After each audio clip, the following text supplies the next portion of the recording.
Carolina, eu tenho 17 anos. Eu ainda não vou conseguir votar esse ano, não por uma opção, mas eu não consegui fazer o meu título de eleitor. Eu deixei algumas efetuações, renovações de documentos que eu poderia ter feito ano passado para fazer esse ano, mas como ninguém esperava, veio a pandemia.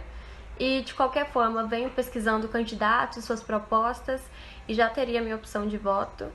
E acho sim muito importante a participação do jovem na política, até porque já é uma forma de começarmos a nos conscientizar politicamente, ter uma luta pelos próprios ideais e direitos.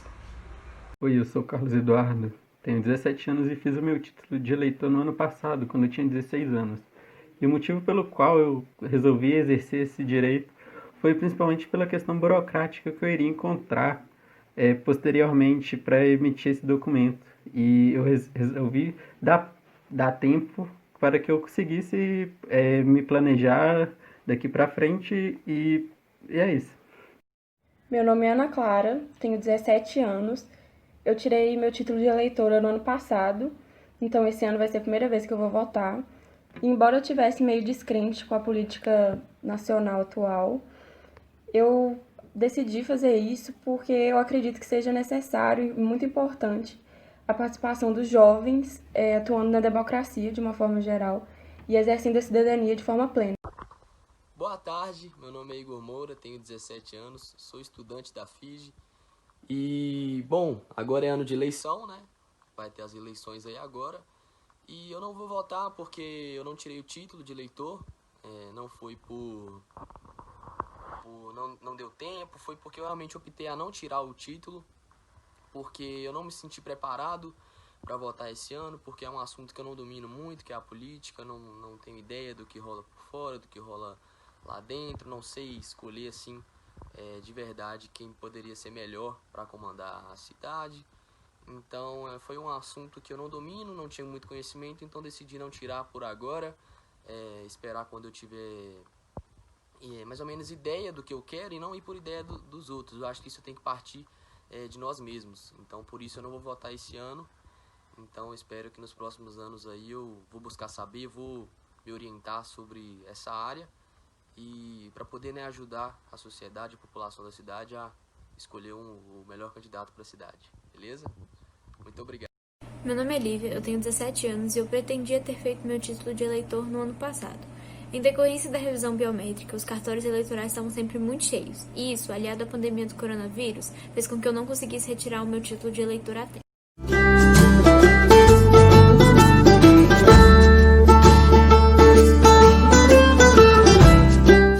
Olá, o meu nome é Joaquim Olegário e eu sou professor de História na cidade de Itabira.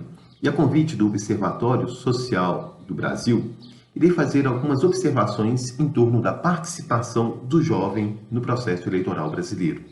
Mas para a gente falar dessa participação, é importante lembrarmos um pouquinho do nosso histórico constitucional, ou seja, as nossas cartas constitucionais, os nossos principais elementos normativos que ordenam a nossa vida civil, a nossa vida política e, consequentemente, a nossa vida eleitoral. No contexto da criação da nossa primeira Constituição, ainda na monarquia, no ano de 1824, outorgada por Dom Pedro I, nessa Constituição não existia uma previsibilidade de uma participação ampla da sociedade nas escolhas dos seus representantes, até porque era uma Constituição de caráter censitário, ou seja, o principal parâmetro para a participação política estava vinculado à renda. É somente em 1891, na nossa primeira Constituição republicana, que esse caráter censitário deixa de existir, mas ainda a limitação do processo de alfabetização é visto como empecilho para uma participação mais ampla da nossa sociedade. Em 1974, já no governo de Getúlio Vargas, as mulheres passam a ter esse direito efetivado.